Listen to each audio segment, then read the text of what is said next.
Chers collègues, je vais vous parler sous forme de cas clinique, de case report, des indications de reprise de prothèse totale du genou où on a besoin d'avoir une prothèse de révision, mais où il n'est pas forcément nécessaire de changer toute la prothèse du genou de première intention. Alors voici un cas, c'est une patiente de 67 ans qui a un BMI de 22, pour lequel il y a une arthrose fémoro-tibiale interne et une indication de prothèse totale du genou qui a été réalisée sans ciment à plateau mobile. Cette prothèse a été mise en place en janvier 2013. Elle avait un résultat fonctionnel tout à fait satisfaisant.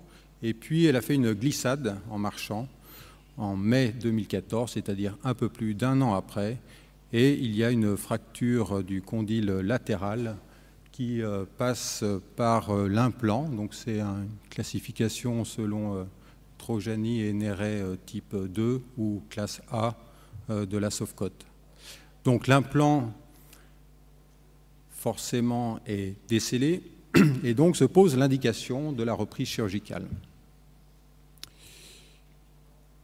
Il faut donc changer l'implant et dans ce cas-là, nous avons pu changer uniquement l'implant fémoral pour utiliser un implant de révision puisque là, l'objectif était d'avoir une longue quille de façon à faire une ostéosynthèse pour restaurer l'anatomie et d'autoriser un appui et une mobilisation précoce. Voici le résultat à 4 ans de recul avec une flexion à 95 degrés, une extension complète, pas de douleur, un axe globalement satisfaisant avec 2 degrés de valgus résiduel. Voici un autre cas, une patiente de 69 ans avec des comorbidités associées, un BMI de 30,8 et pour lequel a été réalisé pour une arthrose fémoro-tibiale interne, une prothèse du genou classique standard en 2003 et qui, presque 10 ans après, a eu également un traumatisme du genou avec une chute et une fracture, enfoncement du condyle latéral. C'est également le même type de fracture pour lequel donc l'implant est décellé. Cette patiente a été vue aux urgences de l'hôpital et qui a été traitée par une immobilisation et sans appui et a été revue plusieurs années après seulement par son chirurgien avec un résultat fonctionnel donc décevant, bien sûr, un gros valgus résiduel de 12 degrés et donc une indication de reprise chirurgicale.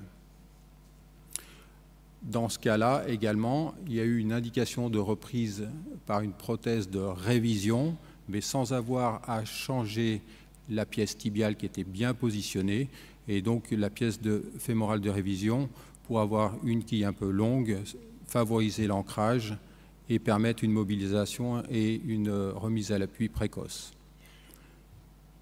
Cette intervention a été réalisée en septembre 2017 et la patiente a été revue il n'y a pas très longtemps avec un résultat fonctionnel tout à fait satisfaisant.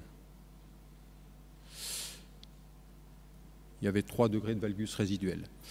Un autre cas, une patiente de 73 ans, également avec une prothèse du genou mise en place en 2003. Je n'ai pas la radio de la prothèse, mais qui était bien positionnée. Et puis un accident avec un traumatisme 12 ans après, pardon. Maintenant, donc, elle a 85 ans et se pose l'indication d'une reprise chirurgicale pour une fracture avec décèlement de l'implant fémoral. Et dans ce cas-là, également, il y a eu une indication de reprise de prothèse du genou en changeant uniquement la pièce fémorale pour mettre une prothèse un peu plus contrainte et une quille longue de façon à redonner une mobilisation précoce, un appui immédiat.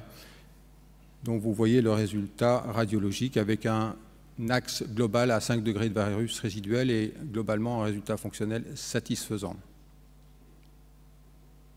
Un autre cas avec un enfoncement toujours d'origine traumatique chez une patiente de 75 ans avec des comorbidités associées.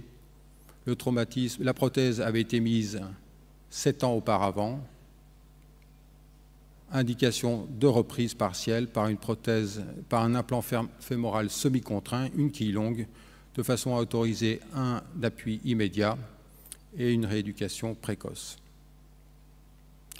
Encore un autre cas, toujours d'origine traumatique, une patiente jeune, âgée de 52 ans, avec un BMI à presque 24, une prothèse du genou mise en place en 2005, prothèse non cimentée, un accident chute à vélo en 2015, il a 62 ans, et donc se pose l'indication d'un changement partiel possible en ne changeant que l'implant fémoral qui est décellé d'origine traumatique et avec un excellent résultat fonctionnel.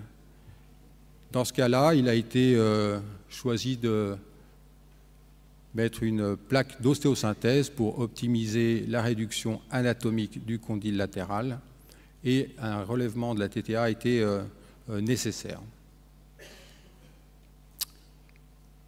Un autre cas, une patiente avec un fort BMI, 41, donc petite, forte, des grosses comorbidités associées, 64 ans.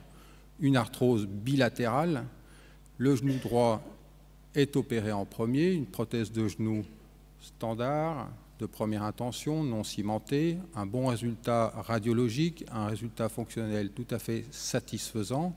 La patiente est opérée en mai 2017.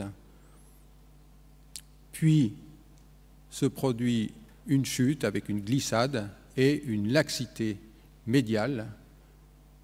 Dans ce cas, il n'y a pas de déplacement de la prothèse, pas de décèlement d'implant. La patiente est traitée orthopédiquement, de la rééducation est faite, une attelle est mise en place, mais il n'y a pas eu d'instabilité rotatoire de cette prothèse à plateau mobile, mais la patiente a une forte appréhension, se pose l'indication d'une réintervention. Qu'est-ce qu'on peut proposer?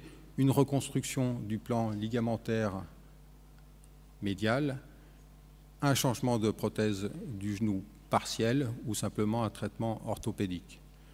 Nous avons opté pour un changement de la prothèse en ne changeant uniquement l'implant fémoral pour mettre un implant semi-contraint pour pallier le déficit du plan ligamentaire médial, même si celui-ci a été resuturé, mais on a préféré sécuriser cette reconstruction du plan ligamentaire avec une prothèse semi-contrainte.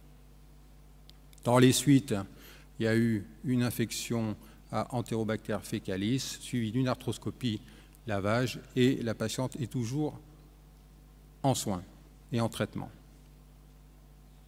Donc, dans les cas traumatiques, que ce soit avec fracture décellant l'implant, le plus fréquemment dans les cas que je vous ai présentés au niveau fémoral, donc l'implant est décellé, il y a une indication de reprise chirurgicale automatiquement avec soit ostéosynthèse de la fracture et remise en place d'une prothèse de première intention, soit une indication de mettre un implant fémoral de révision pour aller chercher un ancrage plus haut dans l'optique de remettre l'appui le plus précocement possible et de commencer une rééducation.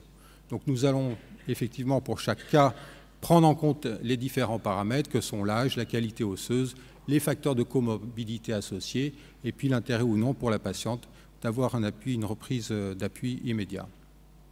Dans les cas de laxité, il n'y a pas de décèlement d'implant. Si la prothèse est bien positionnée, en première intention, se pose l'indication ou non de changer la prothèse. Et si vous avez à disposition un implant fémoral qui peut être adapté à un implant tibial qui est en place et qu'il n'est pas nécessaire de changer, ça peut être intéressant de justement devoir avoir à changer uniquement l'implant fémoral, puisque dans les révisions de prothèses de genoux, finalement, la reprise fémorale est ce qu'il y a de plus facile à faire, c'est ce qui est de plus facile à exposer par rapport à un changement de pièce tibiale.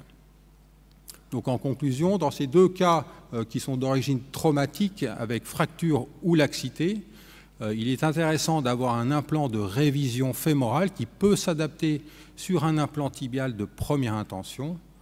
Et donc c'est intéressant, c'est finalement ce qui définit la prothèse de révision, elle est définie par l'implant fémoral, et je pense que c'est bien d'avoir dans la gamme de prothèses de genoux de première intention, de pouvoir adapter sur cette prothèse de première intention un implant fémoral de révision, puisque dans un certain nombre de cas qui peuvent augmenter avec l'accroissement des prothèses du genou que l'on pose et l'activité des patients avec leurs prothèses du genou qui augmente, et ben des cas traumatiques peuvent devenir de plus en plus fréquents. Et donc je pense que c'est bien d'avoir dans votre arsenal de prothétique ce type d'implant. Voilà, je vous remercie.